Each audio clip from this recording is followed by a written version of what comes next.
Hey, what's happening, everybody? Thanks for clicking on this video. This is tying it together. Today, we just wrapped up a brilliant conversation around education reform. Thank you very much to the panelists that joined us on that discussion. I'm Justin, by the way. And my name is Drake Burke, and my pronouns are they, them, theirs. What would you say was your greatest takeaway from this discussion? For me personally, it was the amount of validation that was felt as a social justice educator, really being in a conversation with a bunch of people who also value and advocate for anti-oppressive education, and really differentiating learning to different students, making sure that students have an active engagement participation in their own learning and how they can direct their own learning. It was just so key to be able to hear the same things that I've been pushing for echoed by other educators. And for you? Yeah, I would. I mean, I would have to agree myself. I felt validation. I was like the sole person in the conversation that wasn't necessarily an educator by profession, and I I felt like some of my perspective just from like my experience as a student, and maybe some of the hardships in school that I had, and some of the things that I identified as things that could be changed for the better within the education system. Hearing that come from educators who seem to have that motivation and the drive to make that change was validating. Where like I feel more confident in the future having conversations in this vein where like what I was thinking about the topic isn't just like it makes it feel legitimate and valid. And this conversation was really timely, especially because one of the things that came up in our conversation was the fact that with COVID and with the people's uprising that's occurring due to the murder of George Floyd, we really have an opportunity to revolutionize education right now. We've been doing experiments with distance learning, we've been doing experiments with culturally responsive teaching, and we really have the ability to take this moment where society is so struggling, and we have the ability to make some fundamental changes to education as we know it right now. So, with that, nice work, panelists. And for anyone tuning in, enjoy this conversation, and we absolutely appreciate feedback and look forward to it. I guess one piece now, if you have any ideas for conversations that you think are topics that would work well in this conversation or panel format, hit us up. Let us know. And if you feel like you want to participate in one of those conversations, again, hit us up. Let us know. I think for me, this is something I'm becoming very passionate about, is just curating these spaces to have these discussions. So if you want to participate, hit us up. Let us know. And with that, enjoy. Peace. There we go. Beautiful. Welcome, folks, to Tying It Together. My name is Drake. My pronouns are they, them, theirs. And I'm Justin Gaiman. And here we are. We're doing a panel on education reform. And that was a lovely introduction by two of our panelists. No, that was like, it's great to start off with laughter, and it's great to start off with music. I agree. We're going to need an intro track to Tying It Together at some point in time in the future. We definitely will. So with that, nice to meet you all. So we have our different panelists here. Each of them are going to take the time to introduce themselves, and Justin and I will start off. So nice. My name is Drake Burke. My pronouns are they, them, theirs. I am a substitute teacher, but I'm also doing a Master's of Science in Teaching and Learning.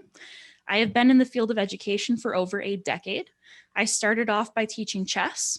I was the top assigned female at birth for chess in the state of Minnesota back in 2011 for high school. And so I started with teaching chess, and then I moved on to like discovering Mars and Legos and basic like programming. And then I got into substituting several years ago, which has been very fun because eventually I want to teach college. In particular, I could teach any number of subjects, but you have to have the degree subject for which you teach in, which means that I'll probably end up doing some combination of history, education, and then political science, gender and women's studies. I don't know yet, but I will be getting my PhD at some point. I'm particularly passionate about accessibility. especially because as someone who's autistic, who's bipolar, who experiences difficulties in the classroom, as someone who has been discriminated against for being queer, I definitely want to differentiate my learning to be as accessible as possible to everyone possible and be very culturally responsive with my type of education. So that's me. Justin? Yes, I am Justin Gaiman.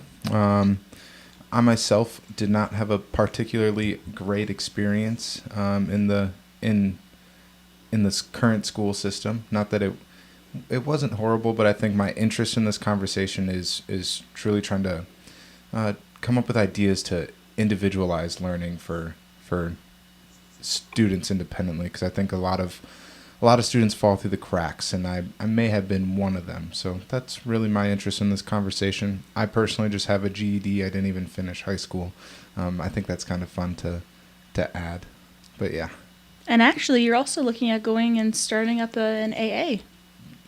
Yes. Yep. I'm looking at potentially starting college here coming up. I think I might take advantage of the U of M tuition, the low income tuition that they just announced.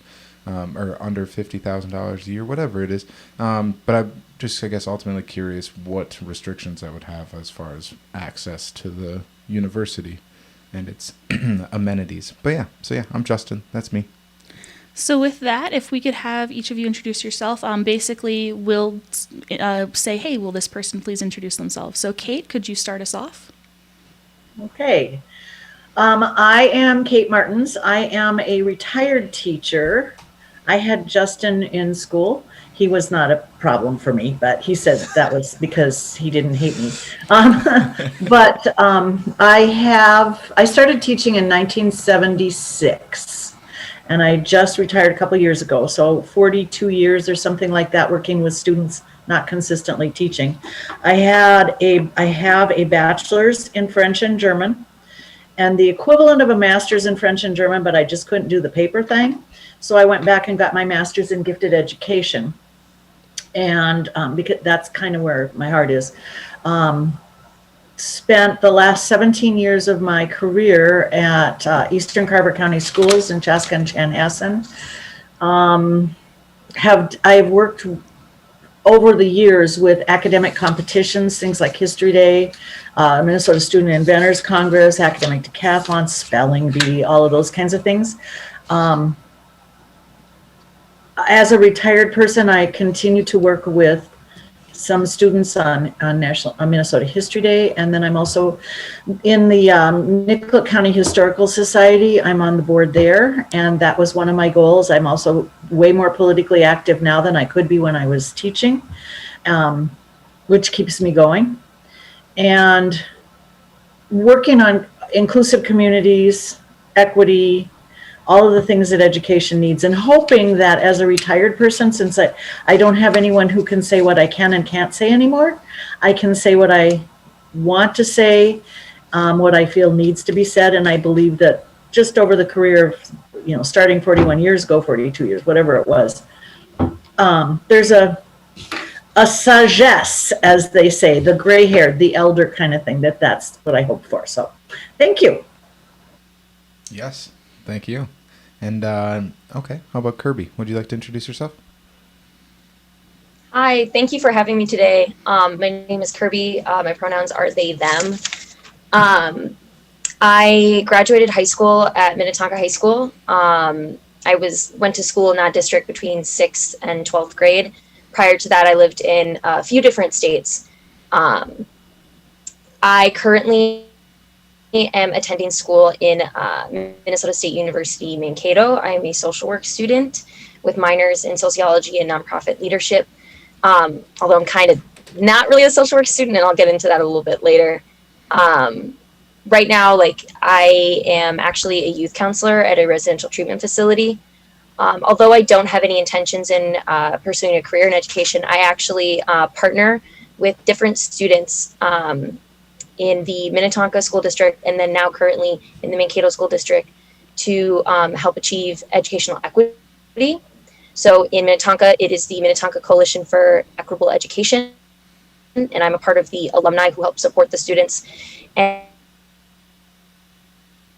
we as alumni also participate in different committees, such as the research committee, and as well as I help run and mentor the LGBTQ plus students in that coalition.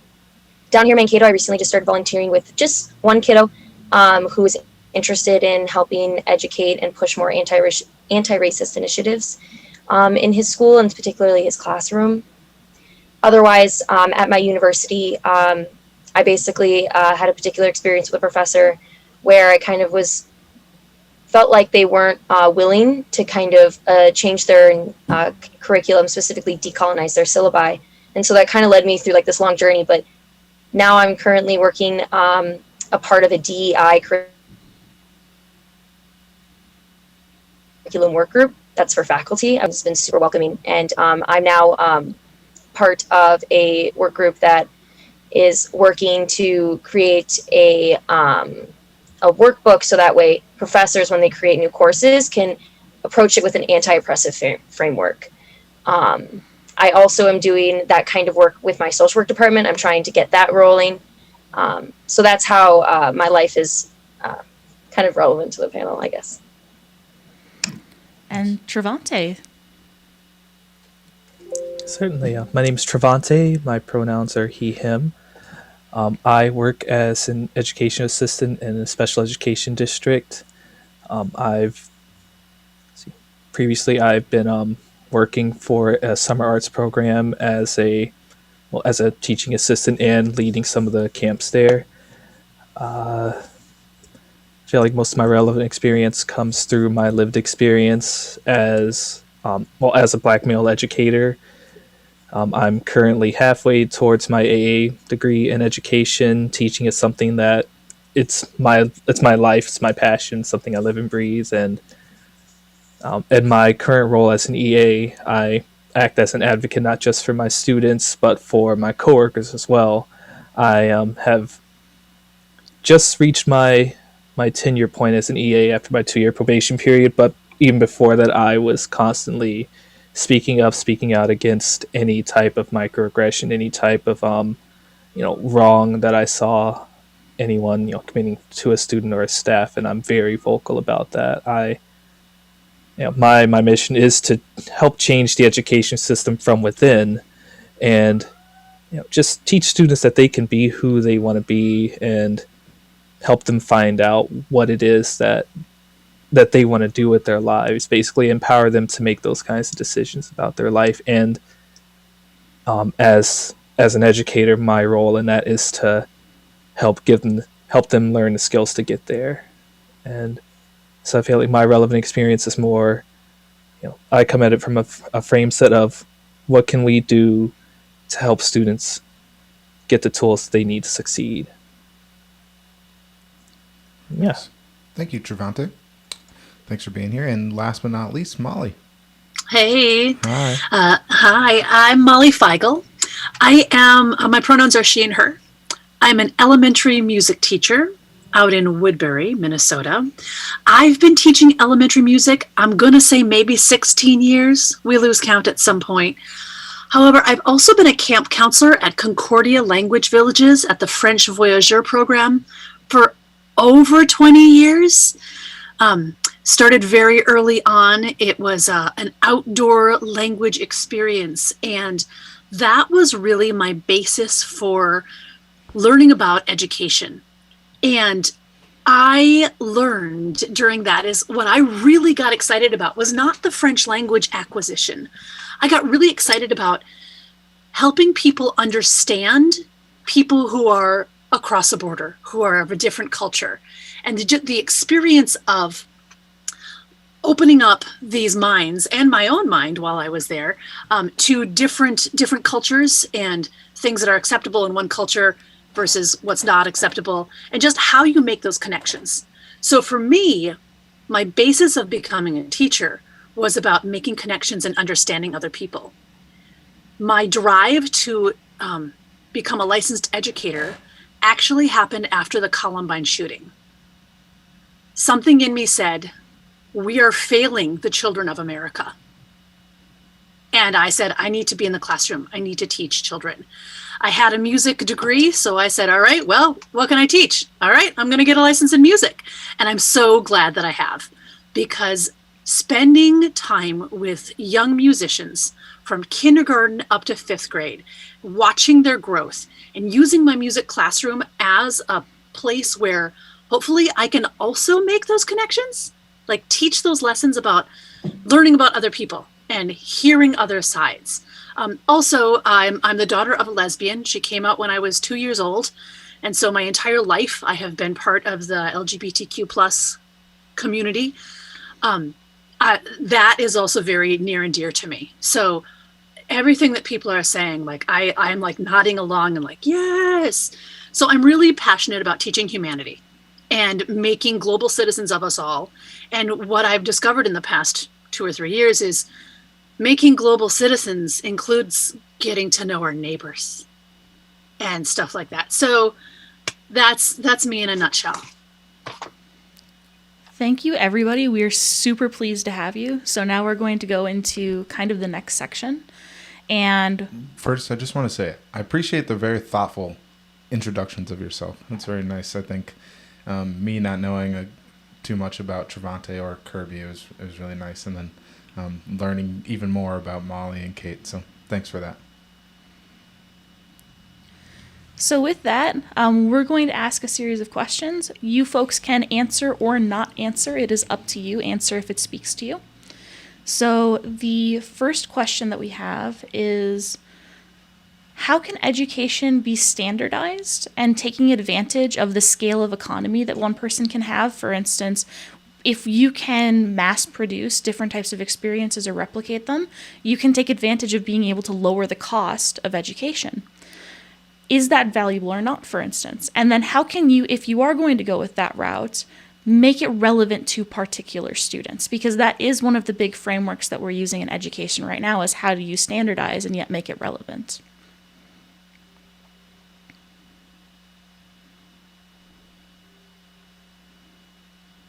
Massive silence on our end.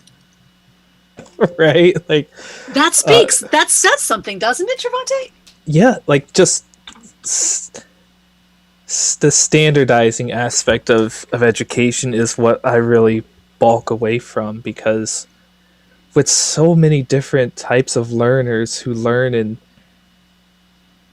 who have so many varied interests and learn in so many different ways, how do you standardize this? Like, and so all the students I work with have IEPs, or individualized education plans, and just right there, it's completely individualized. And we have a curriculum, but they all end up at different spots in that curriculum. You know, one kid is doing 6th grade math, another's doing 7th grade maths. They're on so many various levels to suit their needs, and this push to standardize would have them try to level them all equally, and that just doesn't work. So it's when I hear standardize, I think of, well, so my education professor told us, how do we take standards, instead of standardizing our teaching to these standards, how do we take those standards and turn them around to suit our needs? So we have a student who, well, the standards say you have to write an essay on some work of literature. Okay, student likes the book Green Eggs and Ham. That's their reading level. Okay, well, have them tell you about what they think about the book. Have them tell you like their favorite parts about it, and help them write it sentence by sentence. Like, maybe that can be a way that we, take those standards and apply them to what we want them to do, instead of the state mandate that would have us treat every student like a cookie cutter. There's a difference between standards and standardized testing. And I'm all for standards. Like, what are the benchmarks that we are trying to teach? What are the main goals? What are the benchmarks? I also have a really hard time with standardized testing. As a parent, I got 2 kids in the Minneapolis school system. I live here in Minneapolis, but I work out in the suburbs because that's the only place that was hiring music teachers when I was applying. But it's really hard. And it's really hard to see my students in kindergarten through 5th grade, when we get up to that standardized testing window, like their amount of stress. So I cannot speak to academically what we're trying to measure and why we're trying to measure it, because I'm not a classroom teacher. I'm not a professor of education, but I see the stress that the children go through as we come to that window, and it drives me batty. I mean, I've seen some of my students' IEPs, and just the way that it attempts to measure their progress to what I still feel are, well, these standards that aren't really meant for them, if that makes sense. You know, I work with students with a variety of disabilities who they're going to get there. It may take them a bit longer, but then we have these IEPs where we have, okay, well, by the end of this period, they will be able to do this. And if we don't meet that standard within this arbitrary amount of time, then it's considered that we failed them, when that doesn't take into account all the work that we put in to help them get to a place where they're even able to learn and retain. You know, because we're helping manage disabilities, helping them teach new ways to communicate, and that's measured to a degree. But even then, I feel that most of the focus is still on what can you accomplish academically so that you can be useful to society in the future.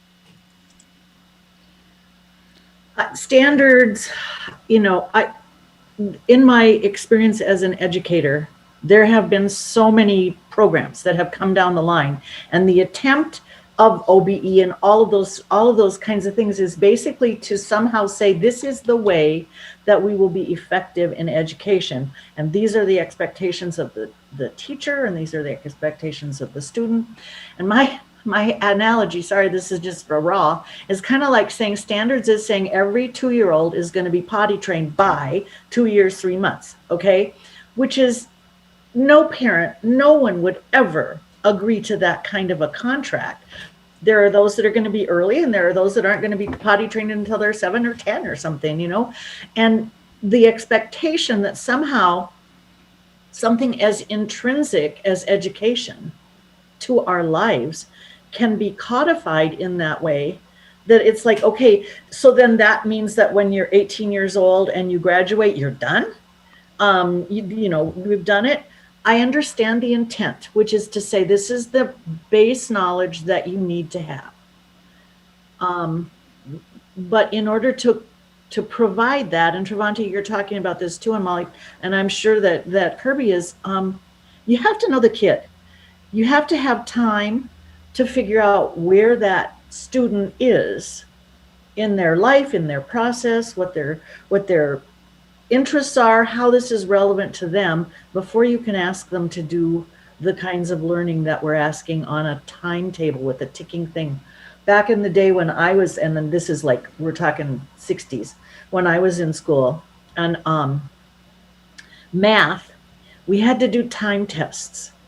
You had to, I don't even know if you guys, if you even know what I'm talking about. I don't know if they do them anymore, but you had to do a time test. And if there's anything that is anxiety producing and self-esteem destroying, it's to have to produce something with that kind of pressure. And that's what we're doing with kids all the time, without giving them any input, without respecting them enough to say, okay, how do you feel about this? Or what do you want to know? Or how do you want to apply this? Or how can we work together to get you there? And we don't have, as educators, there isn't time, because we have these things that we have to do and these IEPs that we have to deal with, and parents and administration and all these kinds of things, where all you really want to do as an educator is to relate to that kid and help them get where they can with what they need.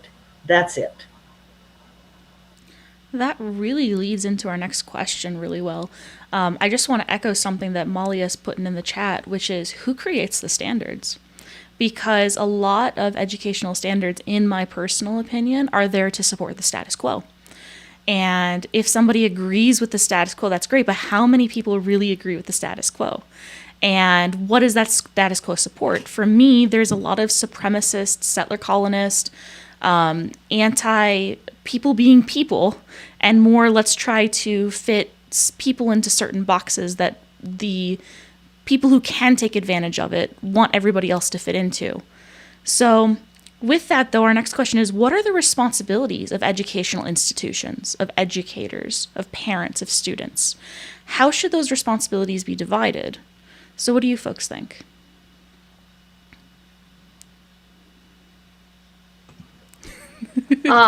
If I may, so the responsibilities, I think, of a school district are primarily to center student safety and also provide and inspire agency within their students to enact change in their environment, right?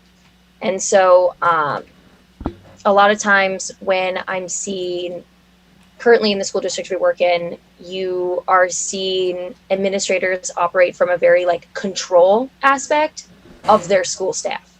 So something that I would like to see is a shift where teachers are allowed the ability to really personalize their syllabi,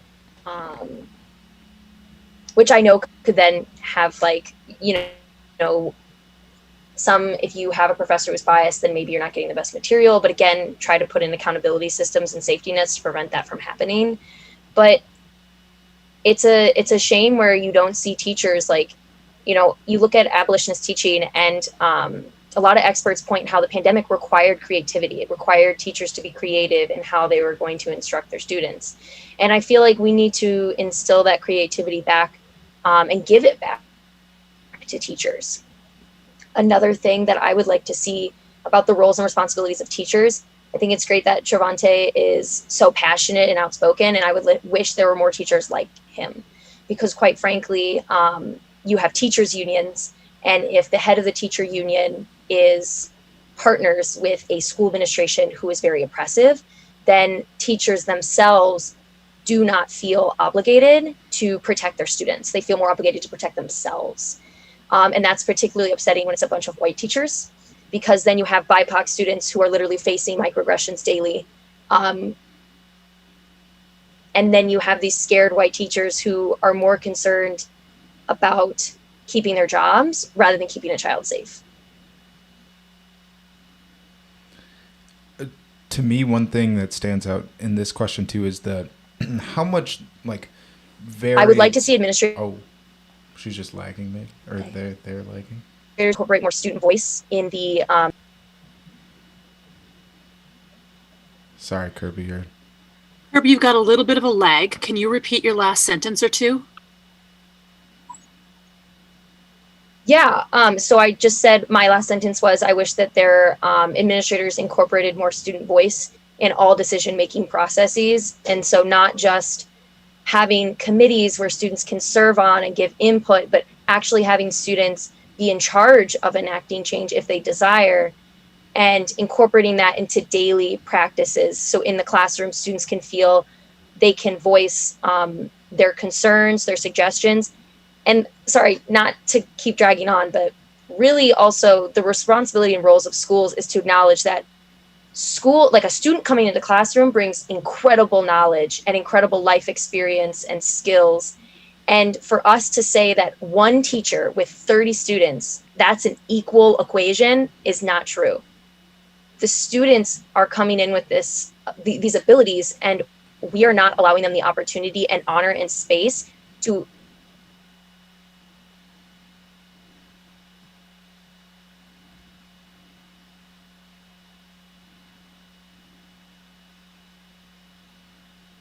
provide us that knowledge and like share. We waited patiently. We got it. Excellent. Okay, so just what I had started saying before, I think part of this too is that the responsibilities, I think, vary quite a bit based on the location of where this is taking place. Whereas like in rural areas, the the education institution is going to have quite a different responsibility than I think some of the inner city schools where. And I think a large part of this too is a lot of this starts at home too. It being students aren't getting the getting needs met or being taught some of the things that you would expect to be taught in home. So then coming to school with already kind of behind in the social aspect of the culture. Does that make sense? Mm-hmm. So yeah.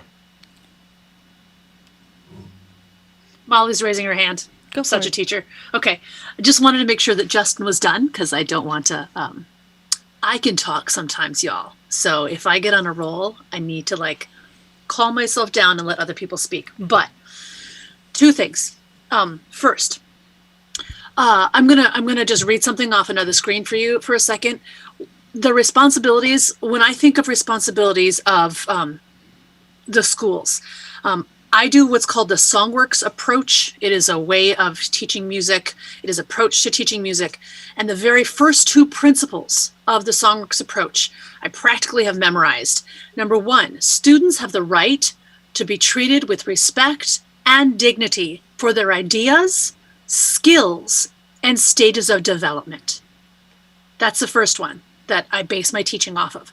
The second one is students deserve an engaging learning environment, in which they feel safe enough to demonstrate freely their understandings and skills through various types of participation. So those two principles that I have, that are part of my teaching, I think are part of the responsibilities of the teachers. Now, going back to what Justin was saying, you triggered a little something in me, Justin.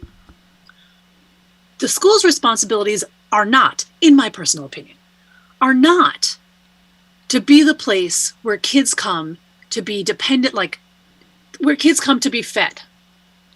They should not be the place where kids come to be fed. They should not, I wrote my notes down here, they should not be the place where it's their only safe space to be. It should not be the place that teaches them how to play and be good humans. Like, those responsibilities are put on the schools now.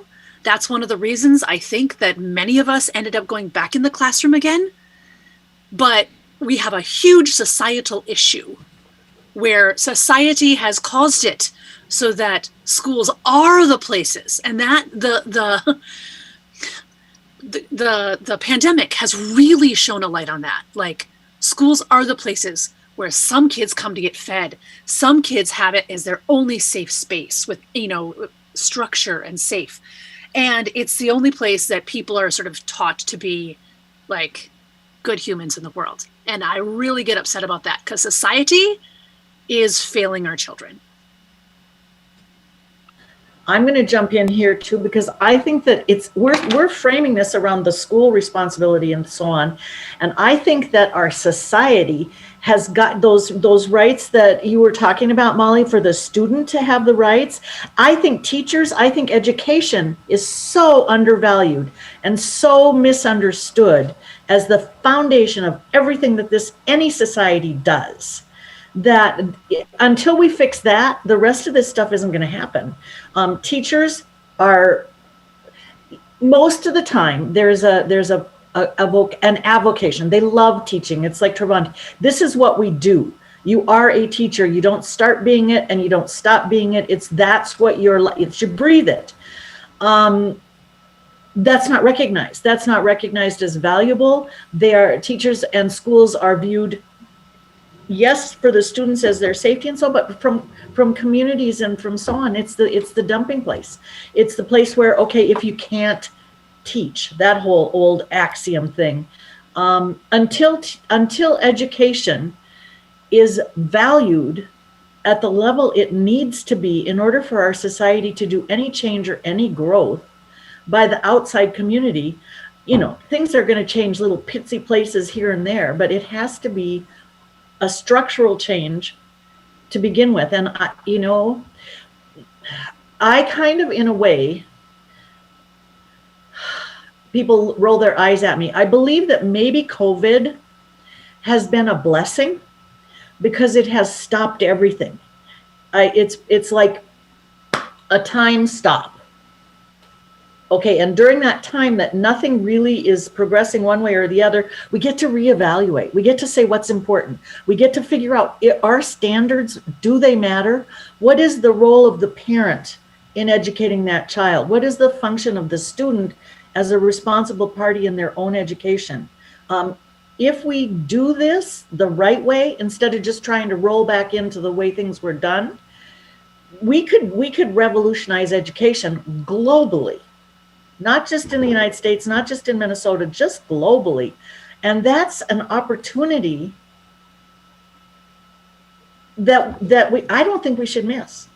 I'm doing distance learning with some grandkids and so on. And it's like the thing that drives me insane is when people say, oh, the kids, they can't learn. There's nothing they can learn right now because they're not in the classroom with the teacher and they can't learn and they can't do anything. And this is a wasted year and everything has stopped. You know what? Kids are really smart.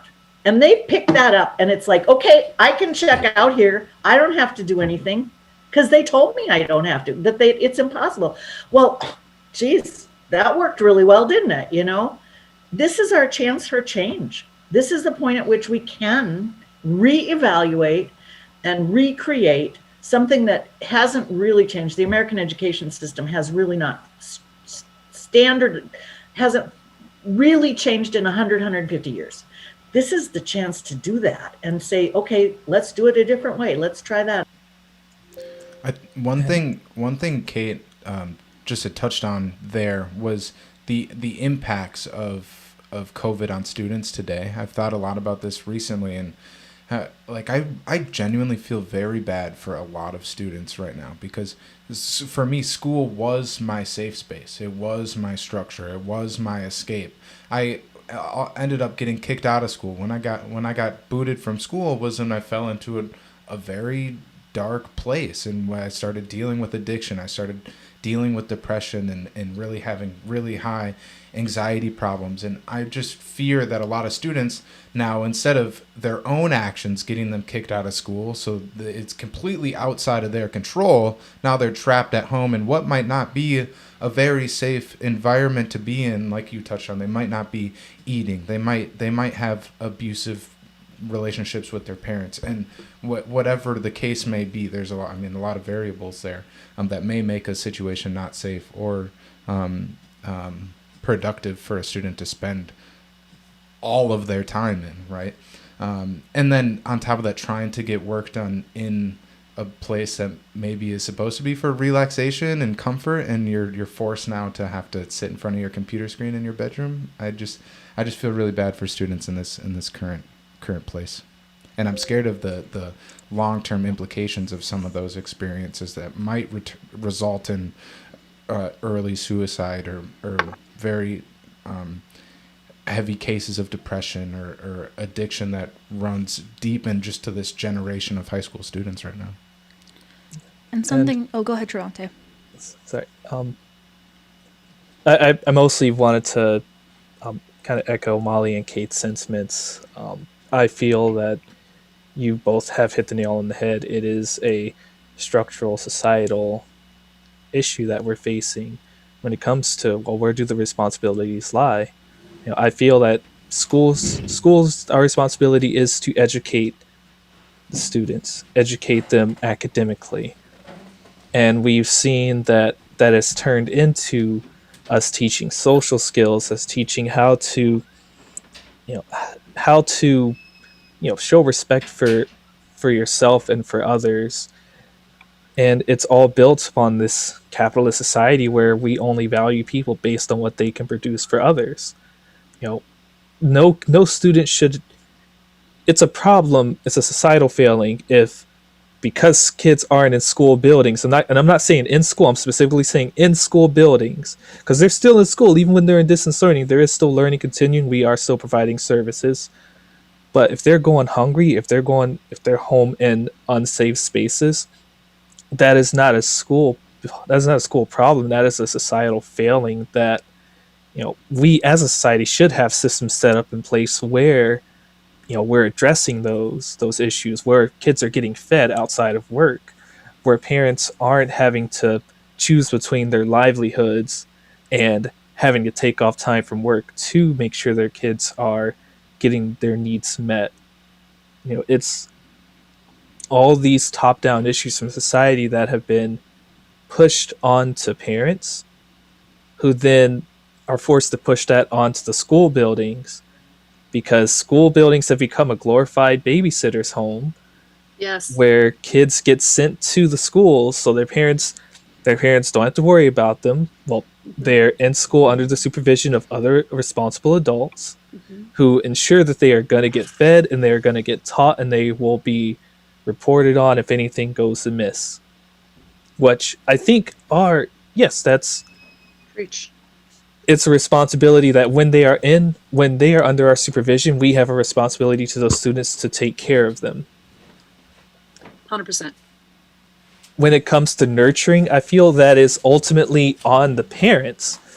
But as the teachers that we are, as the educators that we are, as the caretakers that we've ultimately become, because we love our students and we invest so much of ourselves in them, we have taken on that role, not even out of obligation, but because we care about them. And yet here we have this pandemic that hits now, and we try to advocate for ourselves and try to push for a change and say, well, okay, well, now you just, well, no, this is your responsibility. And it's like, we've only taken it over because what's the alternative? We're not going to let any student fall behind or come to us in tears about something they're experiencing because they're hungry, they're in an abusive household. We're not going to just ignore that. Of course, we're going to address that. And we're also going to ask our society to take accountability for that and help us, listen to us when we say we need to make a change. So if I were to speak, just kind of wrapping back to the question, I'd say, students have a responsibility to, to show up for their learning. Parents have a responsibility to ensure that these students' needs are met, so that they can be in a place where they feel safe, where they feel that their needs are met, so that they can be ready to learn. Educators have a responsibility to listen to students as they advocate for their learning and provide them an experience that suits their needs. Education institutions, our administrators, the people making these standards, have a responsibility to listen to teachers when we say, hey, we need this is what we need in place to help these students, and make it so, and give us the leeway to do our jobs, basically, to do what we went to school for, to do what we know to do. I really definitely, we were on the same wavelength there, because I was going to mention that a lot of people see schools as places for babysitting. And that really bothers me. I had a whole debate about that. And my dad was talking about how, for instance, how the economy couldn't recover unless schools reopened. And it's like, we maybe need to completely rethink how we're doing the economy, perhaps. And we need to completely rethink the support systems that we have in place. And so, yeah, his whole argument was that schools were babysitting places. And I'm like, that's not how society should be rethinking things right now. So as you said, Kate, last year was the best year of my life so far. And it's directly because of COVID. And it's because of these changes that have started happening in society.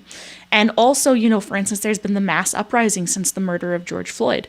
There has been so many new communications that are happening that were not happening before. And we really have the opportunity to shift around how society is looking at things. And I just want to say, for instance, from in the chat from Trevante, if we're so crucial to what's going on in the world, why are we not being funded like we are? Because a lot of people, it's a tradition for educators. It's like, oh, you love it so much? That must mean you're willing to sacrifice for it, right? And so we are some of the most underpaid people, and yet we provide the building blocks for society going forward. For my answer to the question is, what are the responsibilities of different parties? I think that if I were going to have my ideal form of a school, a teacher's role is to be a facilitator.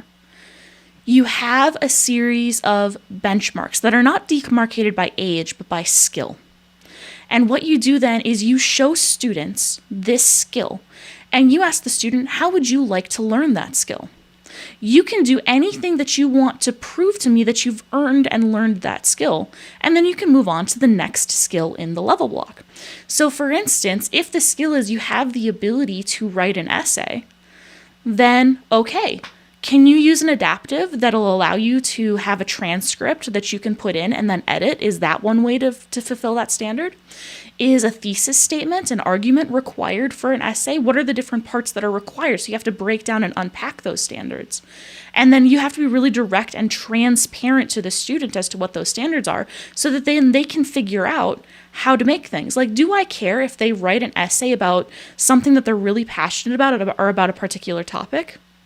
For instance, if they really want to talk about ice cream, if they're writing an essay, let them write about ice cream because I care about the skill being performed. And so for me, I really see the role of teachers as educators of being the facilitators of these kind of skill levels that students then can justify and argue how they want to express those different things. And so I would definitely have more teachers per students, for instance. And definitely rearranging the whole structural support. One of my oddball ideas is I'd love it if students didn't have standardized grades, and instead it was like a choose your own adventure skill tree. And so students could, for instance, go into different rooms where a teacher is facilitating a particular type of skill, and they got to choose each hour, each day, whatever it was, where they could go to learn that particular skill. They could justify, and there's different methods that are there. The teacher's there to guide them through that skill. And then they just have to like check off skill levels. And then they graduate once they've achieved certain skills. And it's not about an age. You could have a kid who's 11 who's checked off all of the skills that society says they're supposed to have. Great. Now they have the opportunity to do more if they want. They can specialize. They can play with different ideas that they can try to learn. For instance, maybe they really want to specialize in creative writing. So even though they've got all of the skills for creative writing, now they can take on a mentorship position where they maybe do a service learning, where they help at a community at large with their skill as they try to specialize being a creative writer. So that's my kind of views. And so with that then... I just want to add one thing. I think I like the way that sounds a lot, what you just outlined. I think it because I was thinking of how can we make school feel less like jail for students, and it's like that exactly, giving them the opportunity to curate their education themselves, right? And like, oh, woodshop interests me. I'm going to go spend a couple hours over there today so I can progress. And then it turns into kind of like a game as you progress. It's like literally like a video game. You're like, oh, I'm at 50 out of 100 on this skill. Like, I'm almost there. It motivates you to like want to continue with it maybe. But yeah, okay. One of the things that I have seen over the years in education is that it's like the best kept secret in the universe about why a kid needs to learn this. We don't tell you why you need to do this skill. We don't tell you. It's like if we told you, somehow the importance would go away. If you can demonstrate relevance, most kids are going to try to figure it out. And the thing that, and this is all gifted education, but it's good. What's essential for gifted education is good for everybody. But the bottom line is, if you make it, okay, I'm going to just go for my German class. Or my French class, Molly, c'est bien ça. Why do I need to know this? And how does this connect? It's not just French or a language. It goes into, okay, what's the woodshop connection? What's the science connection? What's the math connection? And I don't know that I ever did it very well, but I always ask my kids to tell me what they liked at the beginning of the school year. What is it that floats your boat? And I think I can tie what I'm trying to give you to just about anything that's interesting to you. And then if not, you get to help. And these are the skills that we don't teach anymore and we don't measure: creativity, critical thinking, and problem solving. And those are the only three things that really matter in life, is to be able to do those things. And all these kids who in all of these awful situations at home and all this, they are learning those skills. and not getting any credit for it. And so are the teachers who are dancing around trying to get these kids whatever it is that they're supposed to get them. This is like, we're back to what's really critical right now. Let's not lose that. If I may, I want to jump on that we can teach skills in ways that we haven't been. But specifically, I wanted to bring up how a lot of like what we're sharing right now is like what Drake, you were sharing in terms of like service learning, and then also even what you were sharing, Justin, in terms of being like trauma informed, and then also like allowing a student to choose more, have more freedom in what they're learning. You know, we have those programs. You know, there's a program called the International Baccalaureate, but that program is considered very like high achieving, and it's reserved for gifted students. And schools create processes where you can't get into those classes unless you have a certain GPA or you have taken prereqs, or they've become so competitive that the stigma attached to those classes is you have to be brilliant to be in them. And that's not true. The International Baccalaureate program, I took a couple IB classes in high school, focuses on specific values, but it tests skills. It doesn't test like specific, like what you're learning. It tests skills, and it teaches those objectives every single, like at the beginning of each lesson. And there's a lot of freedom in terms of like projects you can do and focus on. What I really liked about those courses, it also had a community leadership component, because the International Baccalaureate is a program that was devised by international leaders. And so countries all across the world follow this program, not so much that it's standardized, but that you can feel connected that what you're learning is also being taught somewhere else in the world. And the International Baccalaureate also places a huge emphasis on providing not just like a national education, but international. So learning about different countries, reading translated works from different countries and different languages. And so that's something I just want to make point of, is that sometimes we often reserve, and this goes back into like capitalism, right? Like you have to prove you are worthy of getting a personalized education. And that shouldn't be the case, because there are brilliant kids out there who aren't getting 4.0 GPAs. I'm a terrible student because I don't like doing my homework, because sometimes I think my assignments are stupid, but that doesn't make me any less smart. It doesn't make me any less capable. It just means I'm not learning in the environment. So I really relate to you, Justin, when you say like what you said earlier.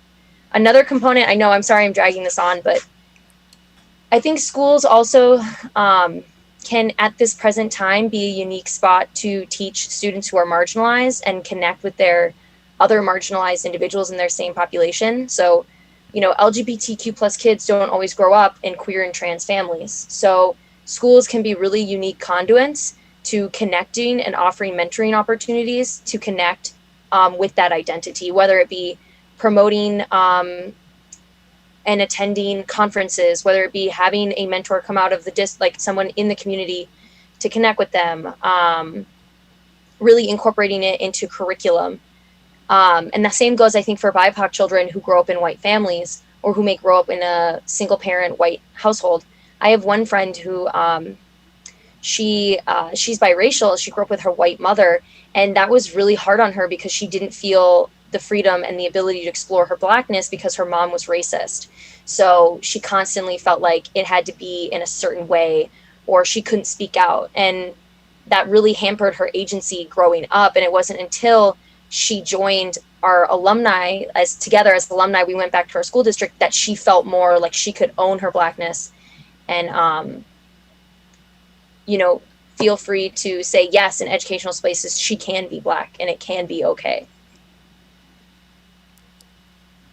So we're already kind of talking about this, but just to make it very concrete, we're kind of at a point where we can do some revolutionizing with education potentially. What would you folks like to see on how we could make education better right now? Class sizes. Class sizes. I'll say it again. Class sizes need to be smaller. And it's all about money, I know, but during hybrid, I've taught in every single model this year, hybrid, which means we have 50% of the kids in front of us and 50% are at home on that day. Flip-flop, right, every other day. I've taught in hybrid. I've taught completely virtual, and now we're in 100% in person. The hybrid classes where it was like one teacher and 10 to 16 students, depending upon the grade level, worked great. We only saw the kids half the time, but I felt connected and the teachers felt connected and they were getting more done with the kids. We're back in 100% in now. So the classes now are 20 to 28 kids in my district, depending on grade level. And holy macaroni, we've been doing it for 3 weeks. The teachers and the classroom teachers and the specialists are noticing we're not making the same connections. It's the same kids, but it's double the kids. Class sizes, class sizes, class sizes. And support. I think one of the things, and I'm watching back here, and there was a twinge of having retired at the wrong time, because this was the time where it was going to be really exciting to teach again instead of having to do what everybody was telling me, but I didn't go back. Okay. But I've watched a couple of school districts closely, and what I saw is that during hybrid and during distance learning, the powers that be, administration, whatever, was supporting a whole lot of time for teachers to share ideas and problem solve together, and come up with novel ways to engage students, particularly out here in greater Minnesota. Access is huge. How are we going to deal with kids who don't have Wi-Fi available at home? They've done a fairly good job of getting all the kids the devices they need, but what do you do? How do you deal with it when something like a big storm happens and you lose the kids? The time that teachers had to plan and then revisit and assess and then go back and do it, that's going to go away.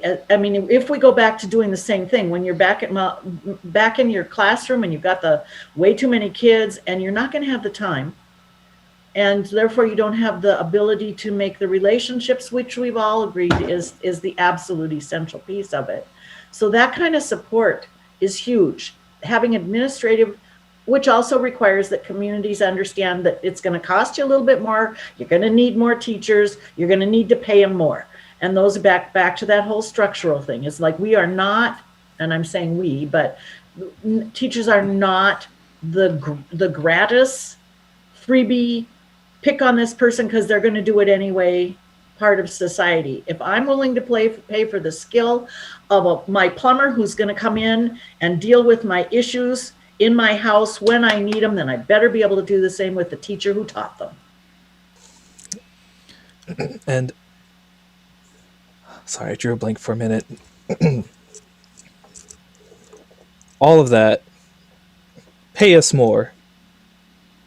Pay us what we're worth, because we are worth a hell of a lot for everything we bring to the classroom, for the fact that we're teaching 20 kids a day over the course of what, an 8-hour day. And I'm going to segue into that for a minute. Students are with us for 8 hours out of the day. That's just like, and why is that? So that parents can work their 8-hour shifts. We have students who, in my classroom, we have students with us, from 8 o'clock in the morning till 2:30 in the afternoon. We have the subjects split up in hour chunks, but there's still an hour and a half of that day that is, for the most part, unstructured, and it's so forced having to pad that time with something that effectively amounts to busy work.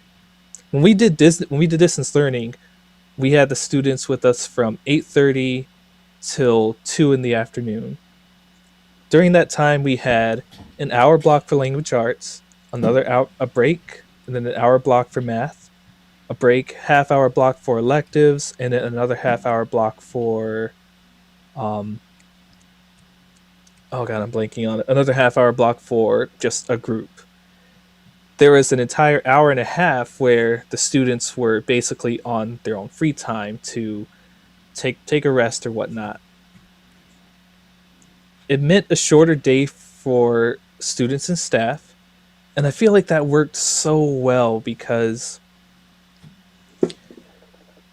that gave us time. That gave the teachers time to prep stuff for the rest of the week. It gave EAs time to revisit work that was done throughout the day and assist the teachers, and also gave us just some much needed downtime from staring at a screen or or if we were in the classroom, having to sit still, having the students literally sit still in a room and, be quiet, listen, or be quiet, read, or do something to occupy their time with. It makes me wonder, how are we really effectively utilizing our time by having students, right, you're going to come here, you're going to be here for 8 hours a day, hour for math, hour for language arts, hour for an elective subject, lunchtime, half hour in the gym, reading time. And then by the end of the day, I drew a blank again. I'm just wondering, is 40 hours a week of school instruction, but at the end of the day, what are they retaining from that, and is that an effective use of our time? I feel like that makes me think of a curious question. In countries that don't work 40 hours a week, I wonder if their students are in school that as long as in school in America. I can speak to some of the European countries that way, and that the hours vary. It varies according to the age of the student.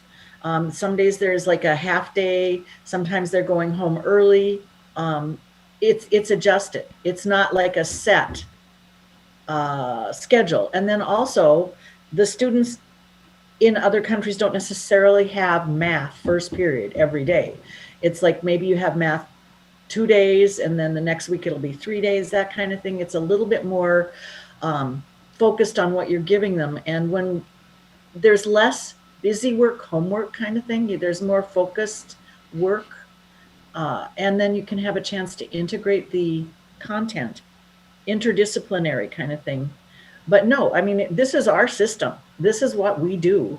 And it's kind of an intriguing thing for people from other countries to come look at how we do it, because it's like, wow, that's weird, I think one thing too, just from like almost like the student perspective, because I don't have any experience teaching. I think one of the most important things that Kate touched on earlier is going to be relevance, at least for me. And because I think something that I heard in school more than anything was, when am I ever going to use this? Right? You hear that more than anything else in school amongst students, like especially in math class, history, even in economics, when it might be somewhat applicable. It's like, why am I learning this right now? Why is it relevant? And I think for me personally, just understanding how that could be used would definitely pique my intrigue quite a bit more and make me more interested and at least inspired to learn what is being delivered to me, because I know it actually benefits me. It's giving me value, as opposed to that jail-like feeling where it's like, boom, this is what you're doing today, and I'm not going to tell you why, like Kate said before. And so I'm going to tie in two things. One is the idea of relevance, and two is something going on in our chat, which is about representation. And we've had multiple people talk about representation, and so that's a great element to bring in. I think one of the huge things about relevance is showing all of these different ways that someone can approach the same thing. For instance, so many people can approach science and math and say it's a series of algorithms. My way of approaching science and math is going, you're measuring wiggles. And oh my goodness, do I get ears perking up from that. Light is a wiggle. It's a wave. Sound is a wiggle. It's a wave. Gravity is a wiggle. The reality around us is how atoms and their subparts are all wiggling in specific ways. And mathematics is fundamentally like sine, cosine, and tangent. Three things that I never understood why we were taught them. It's all about measuring the wiggles that are the reality around us. all of them measure different types of wiggles. The moment you bring in something like that to a student or a learner, like they're immediately like, oh, one, that's a really interesting way of looking at it. That's your hook there. But two, then, this sense of bringing in different perspectives and having representation is so important because it shows all of these different ways somebody can approach these different problems. This is actually something that's studied in like historiography as a historian. Historiography is just what are the trends in how we create and emphasize different ideas. And so like if you're going to use an example such as, I want to say it's Aaron Rodgers, and I'm borrowing this from Dr. Kyle Ward. Aaron Rodgers was a Wisconsin quarterback. And so Minnesotans who liked the Vikings hated Aaron Rodgers while he worked for Wisconsin. But then he came and he started working for the Twins. Goodness gracious, I'm mixing up my sport. For the Vikings. I like the Twins. Brett Favre. So he can't. It's Brett Favre? Yeah. Okay, so I have no names. Thank you. You can see the sports ball here. So Brett Favre. Now people love Brett Favre in Minnesota because he's working for the Vikings and they never want him to retire. That's an example of this shift in trends that happens because there's something concrete. Well, the same way is how do we look at education? How do we look at how we're supposed to teach education? How do we look at, which is a question in and of itself, is there a way you're supposed to teach education? I think all of us are showing that there's not. But like all of these different subjects, like how do you help educate people on skills? Meaning that, well, it's going to change depending on the time. It's going to be relevant in different ways, and it's going to be relevant to different representations. What's relevant to me as someone who's queer, for instance, is going to be slightly different, potentially, depending on the subject, than someone who's not queer. Same as for someone who's BIPOC and someone who's not. The different types of ways in which information is relevant, like if you're teaching just skills, those skills, we use them in all of these different ways. The ways you write an essay is different for a sports broadcaster versus someone who's in creative writing, and yet it's the same skill. And so representation in a classroom to make material relevant to different students, but also to help students find their own relevancy and see adults who can model those different types of relevancies is so huge. I enjoy that connection a lot, and it's almost like helping students to establish purpose, right? Mm-hmm. And feel purposeful in what they're deciding to learn and participate in. Kirby is losing their mind over there. Kirby, you got to talk to us. You're just like, yes! And I just wanted to say that like it's gives them purpose, but it also validates their interests. You know, how many times have you ever started to talk really excitedly about something and then stop, or seen a student start to, you're like, hey, what are you doing there? What are you reading? Or see that they're doing something that they're interested in, and then they just kind of withdraw. Because we built a society where you have to fit into this mold. This is the only thing that's allowed. Like, oh, no, you can't bring, trying to think of no, you can't use Neil Gaiman for your book report. We're going to read Shakespeare. Like, why? Why do we read Shakespeare? I don't want to read about some boring old white dude back in history. Right? Like, it's just, it doesn't interest me at all. I enjoy the theme of the story. I see where you're getting at, but there's so many, that same theme persists in so many other mediums, so many other stories. Why can't I read about this same theme that you're getting at in this book? Because everybody always has. And that's the thing, like, if it ain't broke, don't fix it. But we know that education is so fundamentally broken on so many levels.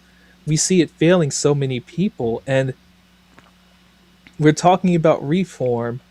I want to touch back on Kirby, how you brought up the International Baccalaureate program, and we're talking about how it's meant for, how it has all these opportunities. But when I think of IB and AP programs, I think of, you have to be smart to do that. Well, who historically hasn't been considered that smart? Black and brown people. People who are not allowed to learn. Mm-hmm. They would be killed for learning. Mm-hmm. And so when I look at reforming these systems, I think of it from a colonial white supremacist standpoint of who were these systems originally built to support and to uplift and also systematically push out. So when I look at standardized testing, I see, well, you're basically just trying to do an IQ test based on knowing these these arbitrary facets of the basis of this capitalist society, like, oh, being able to, be able to do math so that you can know how much change to give, be able to read and write so you can, read your work contract so you can sign it. All these things that are in service of this capitalist mindset, instead of learning these skills for the sake of learning them and being able to apply them in the way that you want. I love math because I love numbers. I love the algebra because I like seeing, oh, you can do this and this with it. Oh, this connects this way. What? That's mind blowing. I love it. And I didn't enjoy language arts because, like, well, it's AAVE is my dialect. That's my language, and the grammar rules the English gave me were just, well, okay, I get that, and I'm applying it in this way, but that's not right. So it just doesn't compute to me.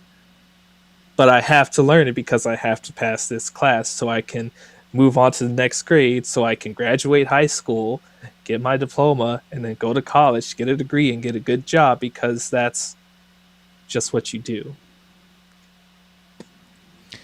I think it's maybe important to reiterate something we haven't touched on much, and that's just the origins of the current system, right? And being like, we might be in agreement, but it's like it's doing exactly as it's been intended to do.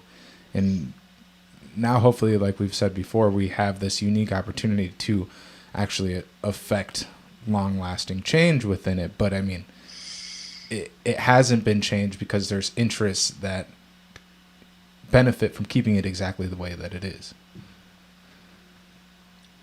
And I do wonder how many of us who were raised in the system that we already have still don't really get the problems with it. Because it feels to me like I can say the system was created and there is this cloud of bad people who are trying to keep us in that system, to keep people down. And I feel like, because that's what I feel. I say that. I'm like, they're messing with us, right? But who is they? And is it that the system has set so many of us up to, like, it's what we knew. It's what we grew up with. The system of, like, the schooling in particular, like how we do school, that it's so hard to break out of that and to let the rest of, my hands are moving here, let the rest of sort of the people, I'm just going to call them the people, let the rest of the people go, oh, right. We don't have to do it this way. It was set up in a way that that wasn't fair, wasn't good, wasn't equal. Because, throughout this summer of what I call the People's Uprising, I'm here in South Minneapolis. I found Justin through his live streams originally. Through this People's Uprising against, sparked by George Floyd's murder. It's against so much I can't even start to speak about it. It has, I just blanked on where I was going. You know how that goes. We know how that goes. Mm-hmm. Yep. Do you mind if I pick up? Go, please, pick up, go. So, I blinked for a moment, but I'm right back on track. So, I love it. This system is the way it is. It can be changed, but that change will require such a monumental shift in the way our society is built. And it's all built on institutional racism. Before we can change the system, because right now it's built to uphold the interests of a capitalist society, of the people in power who make our laws, who basically tell us like, oh well, to live you have to go get an education so that you can participate in society and make money and live. But even then you realize, well, are you really living if you're spending a full I'll say a full half of your day, 12 hours out of the day, just, you know, getting to work, going to work, resting from work, like even more than that. Where is there any time for you to really be a part of society? So I look back and I see, to change the way our schools function, where we have smaller class sizes, shorter school days, have a society set up to actually support the communities that exist within it, would require us to completely shift around the fundamental values that we place on people. But to do that, we would have to agree that every human is deserving and has inherent value just by virtue of being, which would require this country to come to a reckoning with its history of racism and genocide and atrocities. And until we're nowhere near there. Until it's so many domino blocks that have to fall into place for these things to happen. And that's why the uprising that resulted from George Floyd's murder, it was against police brutality, and it's since turned into so much more, because it started with it's just police brutality, but that's also rooted in white supremacy and institutional racism. And so it becomes a denouncement of all of these things that are negatively impacting society, and we are demanding a change here and now. And then we get this huge backlash that keeps us, again, it's that same backlash we get because the system is designed to uphold a select few. And I feel like we're, like, I don't want to sound defeatist about it, but it's one of those things that has to happen. Like, we're trying to make a change from top down, or from the bottom up and from the top down at the same time, and encountering so much resistance. And I think I see a lot of good work being done in communities and in schools, and I think that work has to continue, working from the inward outward to, changing the minds of so many people, and also standing unapologetically in, well, no, we are going to make a change. This is going to happen, and just sticking fast to that path. I feel like I'm speaking in vague, rambly terms, but I also feel like, yes, Kate. Yes. And there again, we go back to what we kind of all agreed with, that the school is the basis for everything. This is the place where change will take place, because we're making that happen. And critical thinking is essential here, because people have stopped thinking for themselves because they kind of don't know how. They haven't been taught how to, weigh facts and come up with a reality. The school has to do it, but the school has to be supported. And I do want to say that, talking about how the schools were formed and all this kind of stuff, and having gone through, 70, 60 years of education and so on, it has changed, but it hasn't changed substantially. And besides the racism, which underlies everything, just like education underlies everything, socioeconomic and where you are is huge, because in the metro area, these issues are being dealt with, and there's actually even a pool of places where you can go for resources. When you're out here, who's gonna come? If a person of color comes here, they have to have a community, and there isn't one. And that kind of, it's like that downward sucking motion. And then I was talking to some friends of mine about this last night, and I was rural Montana, basically, when I was being educated, and the pool of teachers was kind of like the husbands, or mostly the wives of professionals or college people or whatever. They weren't necessarily dedicated educators, and they were in a more of a metropolitan kind of area, and there was actually discussion, and education has edged toward being less teacher-centered, focused, and more student. It is changing, but it just hasn't gone fast enough. And what we lose in the meantime is all of this opportunity to understand what's the underpinning, the IB stuff. My master's in gifted was absolutely enlightening. And I personally preferred working with those kids who have IEPs who are actually gifted, or the person who isn't that kid who reads a teacher right away and says, I know how to get an A. I'm a gifted kid. You just know how to play the system.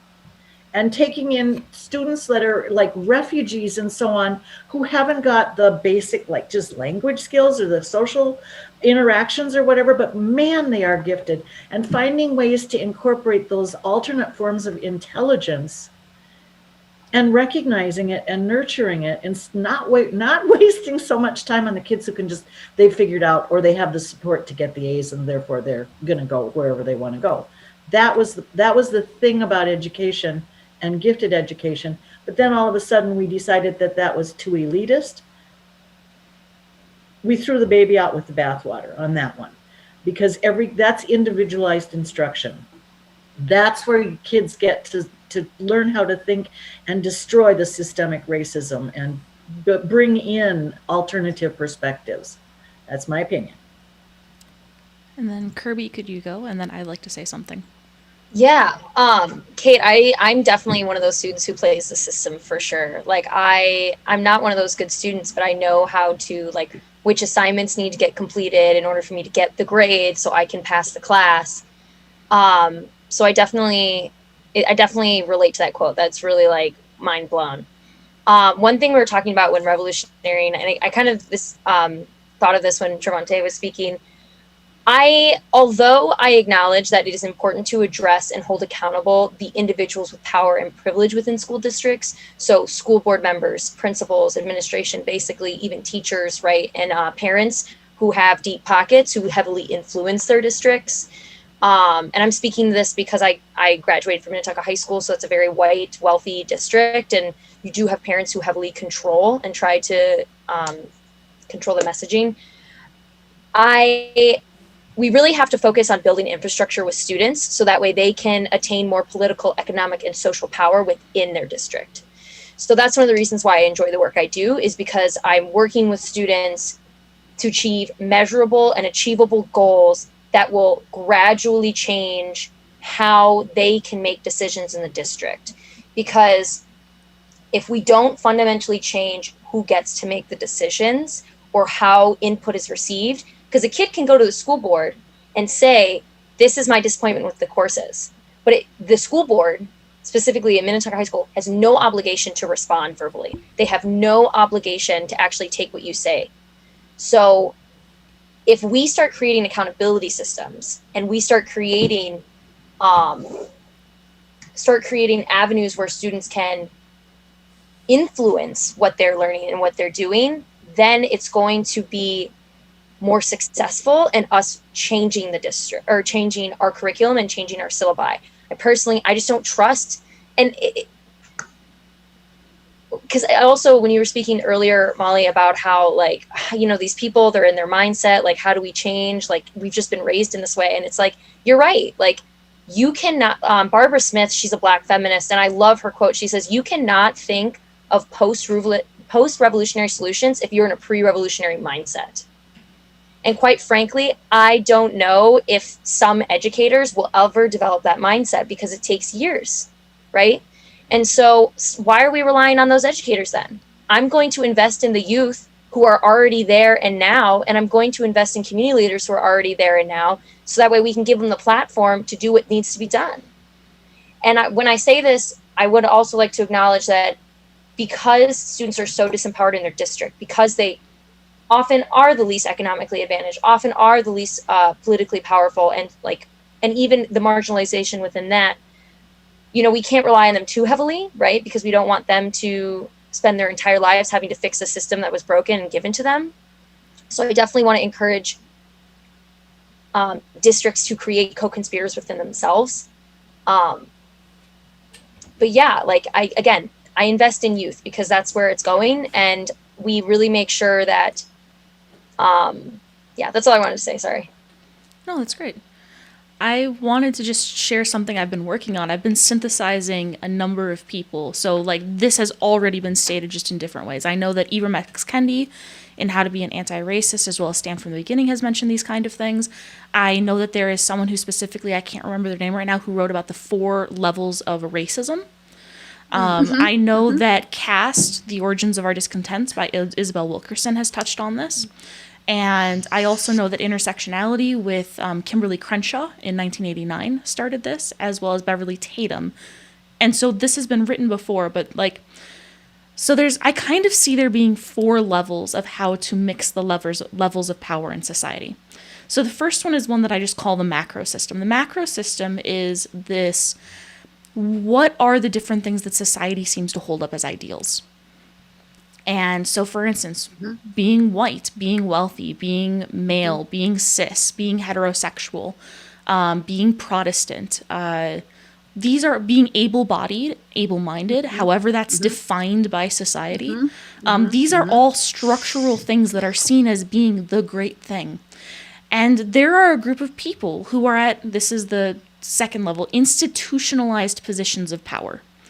And in that institutionalized position of power, they are able to move the levers of society. And they, like, an individual in these systems doesn't necessarily care which lever, whether it's white supremacy or whether it's anti-queerness that they're pushing. They want to maintain the status quo, because that's what got them there in that institutionalized position of power. This can be judges, this can be school board, whatever it is, but it's institutionalized power positions. From there, you have microsystem, small group interactions. And this is where, like, this is a classroom. This is like, for instance, our podcast right now, where we are practicing these different layers of different ways in which we value aspects of our society. And we're advocating for us to be in positions where we can be heard and understood and have our needs met. And then lastly, there's the level that's within ourselves. We have these ideals and thoughts in society, and we hold them in ourselves, and we talk to ourselves, sometimes positively, sometimes negatively. And so with that, then, those are really the 4 places, the system at large, but the institutionalized, the microsystem, and the inside of ourselves that we have to play with reframing how do we engage with the world around us to be anti-oppressive. Because if you try to, for instance, be very anti-racist, but you also are, anti-racist, but you're also not pro-queer, you're going to end up affecting one layer of how power is institutionalized, which means that they'll just revert and go to the other layer of power to maintain the status quo. And that's truly why being anti-oppressive is so strong. And that's why I think, for instance, after the murder of George Floyd, that we saw all of these other things pop up as well besides just anti-racism, is because you have to take the whole thing and reject it and build one that's anti-oppressive in order at all levels. And we have to change ourselves to be in that post-revolutionary mindset. We have to change our small group interactions and advocate for anti-oppressiveness. We have to get people into positions of institutionalized power where they're able to pull and change these levers, and not only change the levers as they are, but change the structures of power that got them into those positions in the first place to be more liberatory and then equitable afterwards. And then we have to change the ideals in which society is held, and we have to do that by the next generation. And that's where education is so key.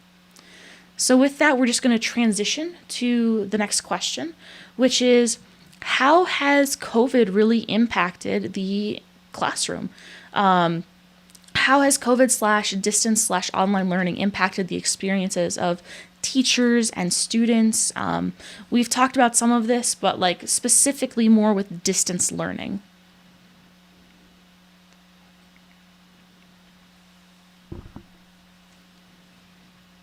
Being out of the system, what I would say from the outside looking in, and God, you guys are giving me all the hope in the world that this is the movement that's coming, and that the old guys like me, we can step aside, and you guys you got it. But the thing that I think this has brought to the forefront with COVID is that the school is the only place where learning can happen, and it has to be in front of a teacher. I mean, we've blown that one apart, that learning is an ongoing process and that you can learn anywhere as long as you want to. And I've also seen a little bit of a minimization of expectations. We're only going to ask the kids to do some stuff because this is too hard for them. They don't have to push themselves, whether they can or not. If they have the ability, you don't have to, because all you got to do is this level. There's no reason to push yourself any farther because it's not going to matter. So our expectations and the process of learning have kind of been opened up wide, what we really have compared to what we may have thought we had. And to kind of add to that, when I think of expectations, you're right. We, like I mentioned back before with my class, we effectively shortened the school day for the students. And I had people wonder, well, are you making it easier for them? It's like, well, one, yes, I am lessening expectations because we are living in a pandemic. We are in a very traumatic time, and we are all effectively in 24/7 survival mode. But also, so many of the expectations that we placed on students were excessive, arbitrary, and really only served, I'm not even going to say serve teacher, but serve the administration so they can say, oh, well, look at our school. We're doing all this, this, and this. We've met these benchmarks. Aren't we so great? At the expense of the students' sanity, mental health, overall well-being. So I think that a big impact is that teachers have, well, I'll move to teachers in a minute. Students, they've also kind of had, the wool pulled from over their eyes because they see like, oh, well, why do I have to get up at 6 a.m. just to go to the school building and stay there the whole day? You tell me I can stay at home and just, listen in from the comfort of my own home? It's like, oh, well, that's a thing that is a possibility. I think we've now seen that all these things that are being done for the sake of accessibility are being done, well, just now that we've been told historically that, oh, well, we can't do that, we can't do this, but now it's like, oh, well, we're sending Chromebooks home with all of our students. We are, we're sending food packages home. We're sending textbooks home. Like we're setting up delivery systems. So we really couldn't have done all of that. It really took, a worst case scenario, like a disaster scenario, for that to occur. So what that tells me is that when we want to do it to maintain the status quo, we'll do it. Well, then that means that, yeah, we do have the capability. It is possible. It is possible. I mean, we already have, online classes in college. Why can't that be a thing for students in grade school? This is just the thought I had while you were speaking. It might be kind of cool if some of the online classes weren't like restrictive to a specific location, where like you could tune into an online class that is hosted from some specialist educator in New York because that's something that interests you. I think that'd be kind of cool. That's one advantage or that we have, I think, through this new era of using technology and having access to it. And things like Starlink will eventually be available to everybody, where there is accessible internet to anybody, no matter where you are. Yeah. I I wonder if people who are homeschooling are doing some of that. I know a whole lot of people who just pulled their kids out of the entire system this year and are just homeschooling. And there's a pretty vibrant, I think, homeschool network. But I can't speak to that real well because I don't know a whole lot about it. But I wrote down some good things and some bad things. Holler if you can't hear me. I feel like I'm a little bit weird right now. Oh, you're perfect. Okay, good. Thank you, my dears. sorry, I call everybody like my dears and hey babe, and even my students these days. Like I used to just be very professional, call them by name, students. But these days one of my kids said, do you call everybody babe? And I said, I kind of do. I'm like, sorry, all right, babe. Hey, hey, ducklings, come along. Let's go, little ducklings. So sorry about that. But all right, distance learning. I've got a list of the good and the bad that I wrote out here. The good, being an elementary school specialist who was allowed to do synchronous distance learning times. Okay, so they come on a Zoom and hang out with me. All right. This is not the same situation for every elementary school specialists. A lot have been sending out videos. It's asynchronous. The kids do it when they want to, and they feel like they have no connection to their students. So I am lucky that my school district has done this way. During distance learning, I got to Zoom with my kiddos. So I was in their home, you guys. I was in their home. I got to know them better. We would check out each other's pets. Their siblings would cross in the background and I'd be like, hey, yo, I had you in kindergarten. How you doing?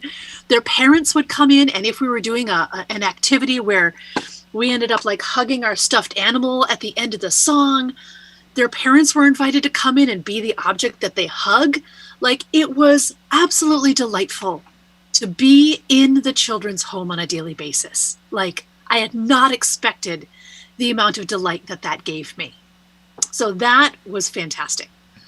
The bad is that there were still a lot of kids who just never showed up. For whatever reason, their parents are doctors and they're at the hospital all day. Their parents are grocery store workers and they have to be working. For whatever reason, there were a bunch of kids who just didn't show up. And that's really hard.